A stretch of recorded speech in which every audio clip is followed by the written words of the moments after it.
This Friday, February the 11th. My goodness, we got a lot of, Sarah, we got a lot of school buses in town because Yes. we're having a big speech meet over at the secondary campus. Right. I think it's UIL competitions or something Yeah, like it's the that. longest running speech meet ever in the history of speech meets. That's a lot of talking. Yeah. Just- So, yep.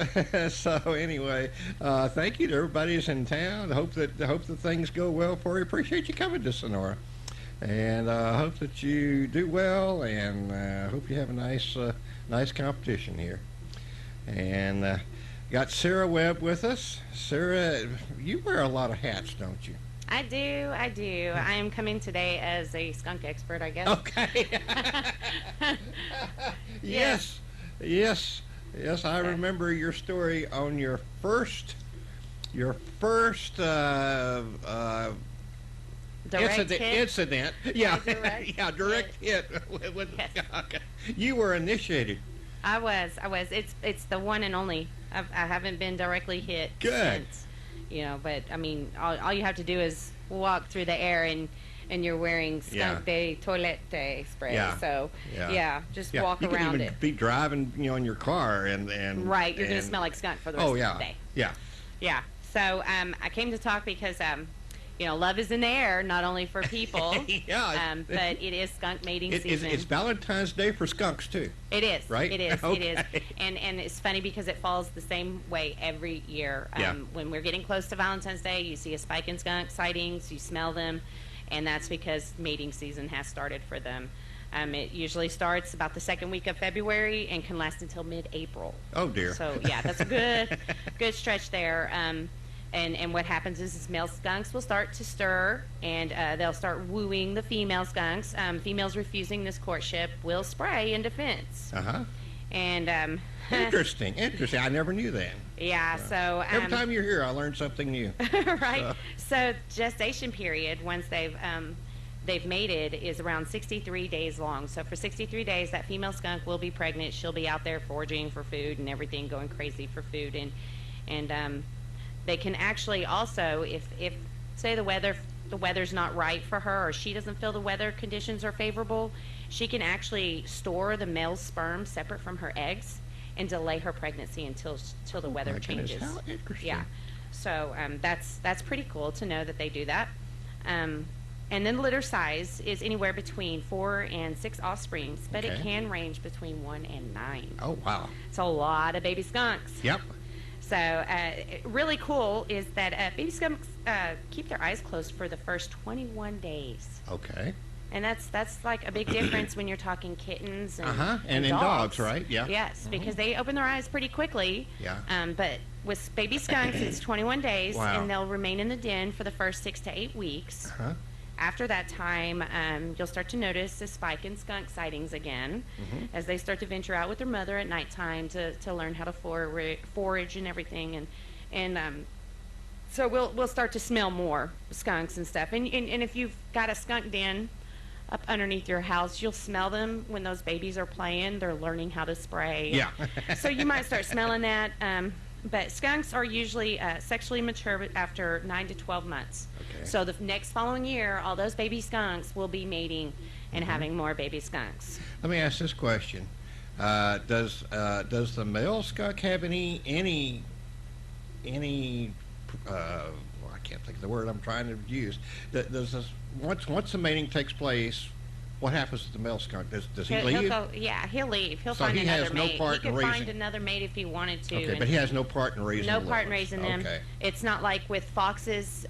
Foxes, when they mate, the mom stays in the den with the pups, and the male will go out and actually Okay. look for the food to feed the mother for those pups. So, and we experienced that last year or the year before. There was a bunch of foxes behind the laundromat. Okay.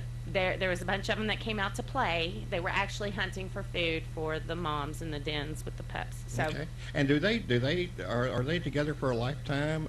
Or I'm not sure if Yeah. I would think so, because Okay. usually when I see a fox, Yeah. a female fox that's mated or whatnot, she usually has a male somewhere close by. okay. So I would think that they are for life until something happens. Well, whenever we talk about skunks, I just have to revert to the Looney Tunes Pepe Le Pew. Right, right. We have a kitten available for adoption right now. We named her Flower because she actually looks like a skunk, and it was a call for a trap for a skunk. Uh-huh. And I caught her, and we were deciding on names, and I was like, you can call me Flower if you want to. So when we found out it was a girl, we were like sticking with Flower, but we had decided if it was a boy, we would call it Pepe. Yeah. And Pepe was always love struck. Yes. Especially yes. when the cat, walked underneath the paintbrush. Right, right. And kind of, I was thinking about that too, and I was like, I should go back and watch some of those because I wonder if it was around Valentine's Day that he was all like, yeah, I'm sure it was. So, speaking the French to it. Yeah, and he had a very French accent. Yes, he did. Mel Blanc kind of developed that voice for him. Right, right. So, awesome. I was like, I'm gonna have to research that and see if were those cartoons, yeah. because that was the mating season, so that would make sense to me. Mm-hmm. But I got some other facts here. Okay. Skunks are omnivores. They prefer to eat plants, now, veggies, what does that mean? fruits.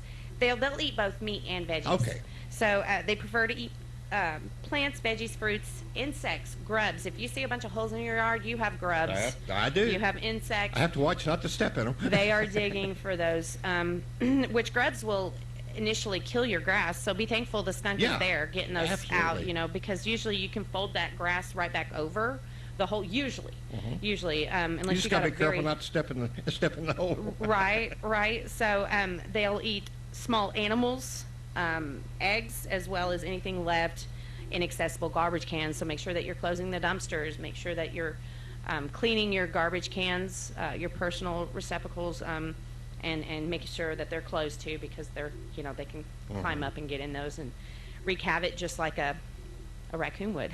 Okay. So I do have some cool skunk facts. Skunks can spray their scent glands up to 15 feet. Wow. I was wondering what the distance was. Now we know. Yeah. So the smell can remain on the skin, pet hair for days, weeks, and even months. And I have advice, if your dog likes to chase the skunks and likes to attack them or whatnot, and they get sprayed, do not get their fur wet. The first thing you want to do is get some baking soda and kind of scrub it down into the fur where you can't miss skunk. If he got a direct hit, it's going to be yellowish green on the dog. It looks almost neon fluorescent. Okay. Scrub that baking soda down in that really good, and then some vinegar. Okay. To get it foaming really good. Let it sit for a few, and then rinse your dog off. I was advised, be careful though, because vinegar is bad for the eyes on dogs. So just make sure you don't get it in their eyes. If it's a What about tomato juice? I've always heard about tomato juice. It's the acids, just like vinegar. Okay. The baking soda gives. The baking soda is a little different because it gives the odor something to cling to. Got it. You use baking soda for bad odors in your fridge, freezer, your shoes, whatever. That gives the odor a solid to kind of cling to pull it away from your dog. You're still going to have a faint smell there, but it's not going to be nearly as bad. I mean, the smell is so strong when it's a direct hit that you can get a migraine from it. You can make you sick. It's pretty strong. So that's a way to deal with your dog. And then, of course, after a few minutes, about 5-10 minutes, you want to rinse that off thoroughly, really good, deep down into the fur. Rinse it really good. Okay. And that should help make it a little bit faint. Okay. It's not going to totally get rid of the skunk smell. Skunk smell is pretty potent stuff. I always get tickled when I hear homeowners talking that have doggy doors, we call them, and the dog goes outside, has a direct confrontation with a skunk, gets sprayed, and what does the dog do? Goes right back in. Flying through the dog door into the house. Yes, I do have a doggy door, and I got worried about skunks and other animals coming in my house, so it is closed and locked. Okay. Until I can change it. I want to change it to one of those with the collar. Yeah. Yes. I had a very close friend that lived out on a ranch. This was up in the Amarillo area, and he he got one of those smart doors, Mm-hmm. and the dog wore the collar. Whenever the dog would come close to the door would go click, and the dog would walk in. Now, it was computer controlled, so he could also set the time window when he did not want the dog to be able to go outside, and the Exactly. door would not open.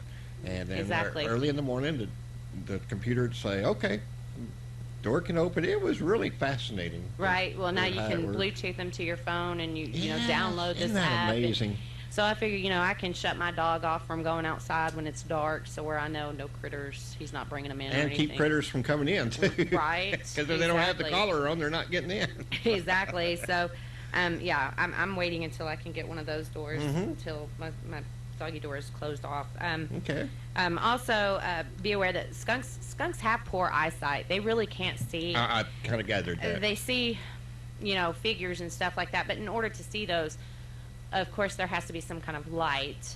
Darkness, there's usually not a lot of light. Early morning, he could see shadow figures or whatnot, and that could spook him. A lot of times, the thing that keeps me from getting sprayed directly is that I talk as I'm walking up to Yes. the skunk to cover them with a blanket. But, I could still get sprayed if he's still spooked enough. But usually, they won't spray you if they sense no danger, and Yeah, as long as you're it's interesting. talking. Yeah, because I saw one on my property, and it was 2 o'clock in the morning, and I just got out, went to my house, and he was out there. Well, it's interesting. I guess he perceived that I was no threat, so never raised his tail, just kept right on digging in the ground and Exactly. whatever he was doing, and just completely ignored me. Exactly. So- They are very in tune with the other, the sounds and vibrations of their surrounding to know, when they get scared, when to spray, because they can only spray up to Well, so I many times. know that he knew that I was there because he stopped. When I first got out of my van, he stopped, and then he's like, he's kind of stood there, and then all of a sudden he went back to doing, digging, and I went, well, he must perceive that I'm not a threat, so that's a good thing. Right. So skunks are burrows. Okay. That tricky word. In the wild, they will. And good diggers, right? Yes, Okay. in the wild, they'll actually dig around the base of a tree. Now, in urban areas, in our rural town here, guess what? They can be found under your porches, your decks, your sheds, Yes. your houses. Yeah. Other solid foundations. Once underneath, they will hollow out a bowl-shaped depression lined with grass and leaves. But skunk burrows can cause structural weakness in those areas. So Okay. be mindful to make sure that you're checking around your house, your structures, to make sure that there's no way for those to get in. And Of what do you course, do if you do find? if you or do suspect find that- or that- suspect, if you keep smelling a skunk and you see that one has dug a hole, Mm-hmm. or there might have been an opening where you were working underneath your house Mm-hmm. and one got in, you can call the Sonora Police Department, 325-387-3888, and request that I come out, inspect, set a trap where I feel like, hey, I think this is what the problem is. But keep in mind, even if I trap the skunk, that smell could remain Sure. Yeah. for like a month. It'll still smell like a skunk faintly, until it finally just Right. dissipates. Yeah. So, Okay. so yes, I just want to make everybody aware that that these are the facts, and with it being mating season, they're on the move a lot more than normal. You're going to see them crossing the street, just digging around in your yard more. What about on our highways? Or Oh my gosh, I haven't been to Angelo in a while, but I heard there's quite a bit of skunk. I started There's a- counting. This was a couple There's a of years lovely ago. aroma from here to St. Angelo. Back when Danny Boyer first bought the radio stations, because he's in El Dorado. Well, I went to El Dorado. I was going to El Dorado every day, and I started counting dead skunks. Well, I finally just lost count because there was so many of them. Mating season is the time that spikes, and it's Yeah. because they're on the move. They're looking for love, and that's just it's part of nature.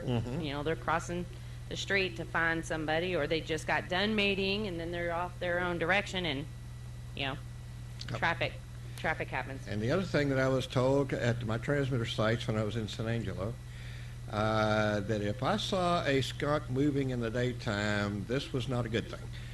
And It also depends on what the weather was like. Snakes do, I mean snakes, listen to me, skunks do sleep whenever we have, they're not hibernator. They don't hibernate. So when we have a cold snap, they will sleep that whole cold snap. So where they're not burning that energy because there's no way for them to dig through ice to find food. So they will sleep through that, and that's vermate, like a snake would. They are going to go into a sleep, and then they'll wake up once that thaws, and they'll come and venture out. Well, the ground's soft, it's melted, it's it's favorable for skunks. Now they might come out during the day, but it's not going to be 90-degree day weather. Yeah. There's a big difference in that and winter month weather. Twice I saw one out during the daytime, called a biologist that came out, sent the head in, and both times it was rabies positive. When I walked up on the one that I was called out for, you kind of know it's either distemper or rabies. Yeah. There's distinction in it just by their behavior and the time of day. It's all about the timing. If it's been out all day long, then we got an issue. If it's just like, it went from one hole to another, that's not, if it could be concerned, especially if it's in around a business or whatever. Yeah, we can set traps for that. Tell me if I'm correct here, because this was what I was told to kind of, see if things, like you said, if it was just maybe something disturbed it and it was just moving from one place to another. But to look at the mouth, and if you saw foam, that's not a good thing. Now, right. Well, dogs actually also foam at the mouth when they're nervous and anxious. Okay. So do skunks do that? I'm not sure, because the skunk that was rabid that I took, other than him stumbling around, he couldn't stand up, and he was not alerted when I walked up. Yeah, that's I what walked these right two up were on doing. him. Yeah. And it was no reaction from him. So I was like, I knew. This is not good. I knew. So, and he didn't even react, to me.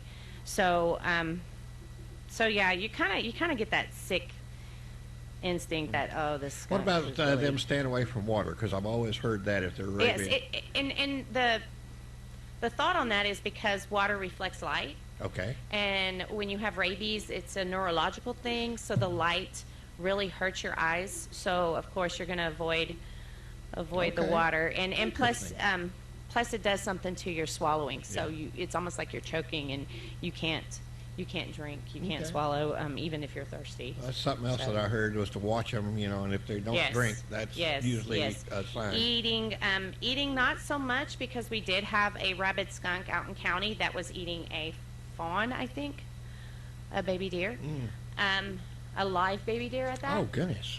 Was gnawing away at that deer, and he came back rabid. So of course the deer had to be euthanized, and then somebody actually that was bottle feeding that deer had to be treated for rabies. Oh my goodness! Just to keep that person from transmitting it. Exactly. So it's crazy, the things. But that was the way the skunk could get hydrated, because it was so thirsty. So it started to gnaw on an actual live animal. Yeah, so they do some crazy stuff. Wow, that really is affects crazy. the brain. Yeah, so just be aware of your surroundings. If you do see a skunk, and it's daylight, just go ahead and give me a call at the Absolutely. PD, and we can set those traps and try to catch it. It could be the fact that it was moving on, and that's fine. Yeah. If we leave a trap for a few days, we don't catch anything but these feral cats, then that's that. Which I've been catching a lot of. Yeah. So. Yeah. So, and also I came in to talk about livestock. We've noticed a spike in people bringing livestock into city limits, and we do understand that you have livestock that you might have lost a mother during childbirth, and you feel the need to bottle feed your kid or whatever, but you're gonna have to find somewhere else for them. Someone out in the county maybe can foster that animal for you until it can go to your ranch safely, because it is against the law, city ordinance, to keep any livestock, rabbit or fowl, in the city limits without first obtaining a permit. Okay. And that means that you would have to come in, get the application, fill it out, And then we would sign off on that. We would come out and inspect your property. And in order to get a livestock permit, that means that I would have to have access to your property at any time I want to come in and inspect it, because there's a lot of requirements as far as cleaning, maintenance, the area where they're kept and stuff. You know, it's to keep the odors, the flies and stuff like that down from the, you know, we don't want a bunch of flies in the city. Right. We don't want the odors for your neighbors and stuff. And you know, there's other requirements, you know, like livestock can't be within 50 feet of any building that can be obtained by a person. Fowl, that's your chickens, whether they're female or male. You know, you got to scrape the flooring clean every 48 hours because of the smells and the diseases that chickens can pose a threat and everything. And so, I mean, these are all requirements, so therefore, you know, you have to obtain the permit before you bring in those animals, so keep that in mind. Yeah, our radio station in Junction is on one city block. It has to be that way because of the AM tower. And we were having trouble with the vegetation. Well, we decided to put some goats out there. We got the permit. We checked to see what all we needed to do. And yeah, the animal officer comes around every so often and inspects and says, good to go. And it's amazing how those goats just keep that grass just completely completely mowed down. So. Yeah, they will. They will. I mean, if I could, I'd have a goat in my backyard too. But you know, tied up in the front yard too. Yeah. You know? Well, these just roam especially freely. If they do edging really good. The fence is good where they can't get out. So, of course, the tower is fenced in, so they can't get to the tower. And so, yeah, they just roam around freely. And we got one of those water pans that's got the float in it, so it like a water trough. Yeah, it refills itself, and they're just happy little campers out there. Nice. Yeah, so I just want to remind everybody, you know, there's procedures to any farm animal, pretty much, you know, whether it's sheep, goats, rabbits, fowl, that's your chickens, and roosters, any of those, horses are another one I've dealt with lately. So, you know, please keep in mind that these are, you know, there's procedures to it. You can't bring your animal in and then say, oh, yes, I was going to come by and see you. No, now you're denied because you went the wrong way about the Exactly. About it. Remove them and then come see me. We'll inspect. And, you know, it's got to be a clean area. It's got to be an area that can be easily cleaned, you know, for the health of your neighbors, yourself, your animals. You know, I mean, that's a big part of it is, you know, you don't want your animals in their own feces. Sure. So I just wanted to remind everybody that we do have that ordinance. And if anybody has any questions on any kind of ordinance and what they can and can't have in the city, you know, they, again, feel free to give me a call, you know, at the police department. I know Melissa listens to me ramble on all the time about our ordinances, so she might even know the answer. And then if she doesn't, she'll take a message, and if I'm not in the office, and we'll get a hold of you. I usually like to go and talk to people face to face. I'm not a phone kind of girl. I get so anxious and everything else over the phone. I just prefer face to face meetings. So if that'll work for people, that's great. Good. You know, I have no problem coming to somebody's house and talking to them and explaining to them what they can and can't. If they want a copy of our city ordinance, you know, by any means, they can ask Belia at City Hall. She has access to that. I don't know if the front girls do. I'm not 100% sure on them, Well, but Belia's who I go to. they'd probably start with the front girls, and they would take them back to Belia, right? Exactly. Okay. So, you know, you can go down and see Marisol or Teresa, and I'm sure they can, you know, get that help for you. For, Good. you know, if you want a copy of the ordinances on animals, Okay. that is not a big deal. Okay. I don't know if we charge a fee. I'm pretty sure we would for paper. Yeah, you just know. a copy fee, right? Right. And then you think about it too. I mean, if you have a specific part that you want to have a copy of, then you know they Yeah. can break it down to that. Yeah, that would save you some money. And we also have our ordinances online. City of Sonora is online, and we Very do good. have a copy of You every can ordinance. You can print your own copy. Print your own copy Yeah. if you have a Good. printer. Go to the library. You know, use the computer. Yeah. You have to pay to print them out, but Well, you I think it's what, 10 cents a I think page so. or something like that. It's really And you might be able to do front and back, Yeah. and it'd be cheaper. I don't know. I Oh, don't the know if they computers charge are really for front nice and there at the back. library. I've gone by and looked at them, Right. and they're really, Right. really nice. I'm glad our community has that. Yeah. So I mean, that's just options on if you need to look over Okay. our city ordinances on animals. That's and it's under section 14 of Okay. our city ordinance. Okay. All of 14 is me, animal Okay. control. So, but that's pretty much all I wanted to come and Well, talk about. good. Is that Okay. not only is love in the air for us people, but it's also in the air for our skunks. And so, Pepe Le Pew is around. yes, he is. He is. I just get so tickled every time I watch that particular cartoon that the black cat, and it's a female cat. Well, she walks underneath this ladder where this guy's painting, and it's white paint, and so she walks right underneath the brush. So now she has this white stripe down her back. Yeah. And Pepe Le Pew sees her and goes, "Oh boy!" Right. Right. Well, anybody out there who loves cats, kittens, and isn't too scared of skunks or thinks it's cute, don't forget we do have lovely Flower. She is at our Sonora, our local Sonora Animal Hospital, run by Dr. Gibbons, and she is a character. She's really, Yeah. just.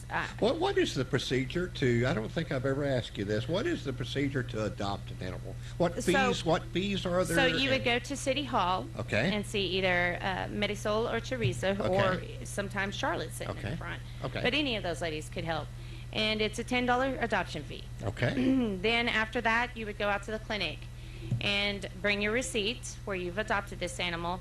You do need to call and notify us that you're wanting to adopt this animal, so where we know that, okay, so we're going to mark this animal as adopted. Okay. Yeah. And then you go out to Dr. Gibbons' clinic out there and show them your receipt. You just adopted this cat or dog or whatever, and then they will get it for you if it's of age. If it's not a puppy or a kitten and it's more than 12 weeks old, then you will have to pay for the rabies vaccine with Okay. Dr. Gibbons. And I advise everybody, when you're adopting a kitten or a puppy, make sure you're getting those kitten and puppy shots that are not legally state law required, because there are so many ill Right. animals out here. We've got parvo, distemper, Right. feline leukemia, feline AIDS. We have all that here. And because the feral cat community is so big, and we're trying to, discourage that. I can only catch so many of them, and then people are feeding them, and they don't understand it's causing more harm when you're feeding these feral cats that are not vaccinated. And then people have pets that are vaccinated, and those feral cats come onto their property, and then their cats that have been vaccinated are now exposed to viruses that there is no vaccine for, there is no cure for, Right. and now their cats are dying. That's a big problem that we have. And I know somebody personally dealing with that right now. She's already lost 2, and she's got 2 more that are sick, and she's treating them. This is, and her cats stay pretty much on her property, but she noticed other cats coming to her property. So, that's just something to consider your neighbors. We really don't want you feeding ferals. If you're going to feed a cat, be responsible. Catch that cat. I can come catch it for you, and then you can pay for those vaccines, so where they're not spreading that, any viruses, any diseases. Perfect. Yeah. So Okay. that's about it. All right. Been visiting with Sarah Webb. She is, amongst other things, our animal control officer. And Sarah, if someone's listening and has questions, how can they get a hold of you? They can call the Sonora Police Department and ask to speak to the animal control officer, or they can call me by name, Sarah Webb, and that number is going to be 325-387-3888. Okay. And if nobody is there, the phone call automatically rolls over to the sheriff's office, right? Correct. It Okay. goes over to the sheriff's department. I am usually on call 24/7 unless I'm unavailable due to, I do have a 7-year-old. Sometimes I don't have a babysitter. Yeah. And an officer will have to respond as soon as they're available if they're not busy. But most of the time, I'll come out and respond to that. And since I am on call 24/7, I do not set traps on the weekends, though. Okay. So if you're asking for a trap on Friday, It's not going to get set until maybe Sunday night if I decide to, if I need to make up some hours. Okay. I usually come out Sunday evenings, and I will decide to set my traps then. Okay. Or usually it's Mondays. Monday mornings, I'll set traps. Monday afternoon, set traps, and then, check on them throughout the week. I do not pick up skunks in the mornings. Okay. Usually I try to prep in advance and cover my trap when I know I'm trapping for a skunk, because I don't want to stink all day. Right. So you might actually not even see me. I might drive by, look at the trap, and realize, okay, it's covered, it's closed. I'll come back and get that bad boy in a minute, and I wait, because my daughter does not like it when I come to pick her up from school and I stink. She's like, ew, you got a skunk, didn't you?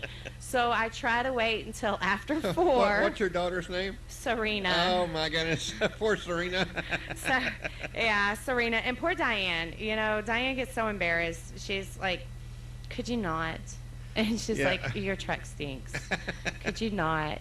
She's a teenager. She's 16.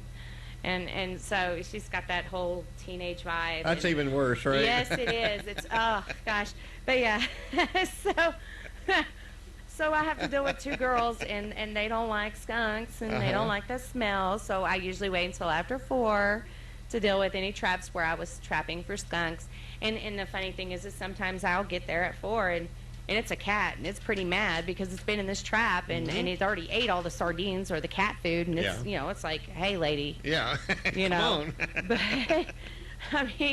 But that's the thing, is I don't like to pick up early in the morning unless I know for a fact it's a cat.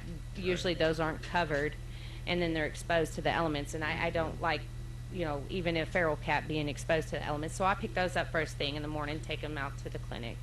Yeah. And then we decide whether or not they're too feral, or maybe feral and a little tame, that we could contact some ranchers. They're savable, right? Or, right. Yeah, ranchers right. is perfect. Ranchers love some of our cats. And then, like Little Flower. Little Flower has a little bit of a feist to her. She's 6 months old. She has all her permanent adult teeth. Okay. And she loves the pets. She loves it. She loves getting petted. I don't know how she'll react to dogs, but she loves getting petted. But then when you stop, she's one of those cats that'll grab your hand. Oh. and the claws come out, right? Yes, and then she bites you for stopping, and then she's like, pet me again, rubbing her head, I love cats that have that attitude. It's just too funny. It's hilarious, but she's really a sweetheart. Would be perfect for somebody who wants that kind of companionship. Wonderful. So Wonderful. she's a good, lovable cat. So. Oh, that's awesome. So, yeah. Yep. And my mother, I think, is listening. I know my twin brother's listening today. What are their names? Wesley Odell. He is listening today. He is Where's he at? Wichita Falls. And I will be wonderful. up there on the 26th, because we're going to go watch a movie for our birthday. Okay. So, but yeah, he's actually recording this because my mom was grocery shopping. Okay. So my mom wanted to hear it, and she couldn't listen live, so she asked my twin. Wonderful. Hey, I need him to record thank you. it. That's awesome. And what's your mother's name? Anna Blake. She lives up in Denton. She's retired from Abbott Laboratories, and she just stays at home, and some think she just quilts all day because she does. Okay. She quilts all day. She makes blankets and cookies for us sometimes if we're really nice for her. Thank you all for listening. So, well, Sarah, thank you so much. Been visiting with Sarah Webb. Thank you for coming out, and thank you for coming out on a regular basis and visiting with us and keeping us updated on what's going on. And just, if you would, quickly tell us about the other hats that you wear. So I am a certified animal cruelty investigator for the state of Texas. Okay. Your basic animal control officer, your local rabies control authority. That means if you go to the doctor and you've been bit by whether it's your animal or somebody else's animal, you're going to meet me. Okay. Because it's going to be me they call. Okay. And I will respond, and that's for anybody bitten in our county. Right. There's been times where I've been called and it was from another county, and I had to notify that county, hey, here, we got a dog bite from your county, or cat bite. It's rare, but cat bites do happen, and those are actually worse than dog bites Mhm. because cats' mouths are pretty nasty. And you usually have to have an antibiotic when you get bit by a cat. So just bacteria in the mouth? Is Yes, that what it is? yes. You know, cat's breath seems to stink a lot Yeah. worse than a dog's breath. So yeah, cats have more bacteria, I think, Yeah. in their mouth. Even certain cats. I had a cat that was actually allergic to its own bacteria or had a reaction to it. Oh my goodness. And we did a dental on him, and he just was losing teeth, and his gums were always red and really flared up. And that's actually a sign, and it was a cat that I had rescued off the streets here in Sonora, and that's actually a sign of possible feline leukemia or feline AIDS. So, I mean, those are those diseases where, you know, and he was vaccinated for it. But the problem is when you vaccinate an animal for a virus, if they were already exposed Yeah. previous, it's going to pop up later in life as they get older, or if they get any kind of other illness, an upper respiratory infection of any kind. You know, it's going to flare it up, and their body cannot fight that off, and that's Right. what they initially can die of. So, yeah, I had a cat that I had rescued from here, and I had him for about 2 years before he couldn't go on anymore. So I had to make that decision. Okay. All right. Well, thank you so much for coming out and visiting with us. Well, thank you for letting me come out. Okay. I drove my personal vehicle today. Yeah, I drove up and I went like, who is that? I mean, it has Texas ACO on the back, you know. Yeah. But yes, in my Okay. personal vehicle, my baby is in the shop, and I can't wait to get her back. So, Yeah. yep, Okay. driving that again. Well, the times do come when you just have to give it some tender loving care. Yeah, it needed it. It needed it. It needed some servicing, and Is it in a shop locally or? It is. Okay. It is at Castillejas. Okay. Yeah, they are doing. All They right. are fixing her up, getting her Okay. to where she's running like Wonderful. better than when I got her, because she was already kind of messed up when I got her. I could feel that's it. a good place to be. Yes, yes. I yes, bet she's they do feeling great better already. She probably is. I can't wait to drive her. Okay. All right. Well, let's get back to some music.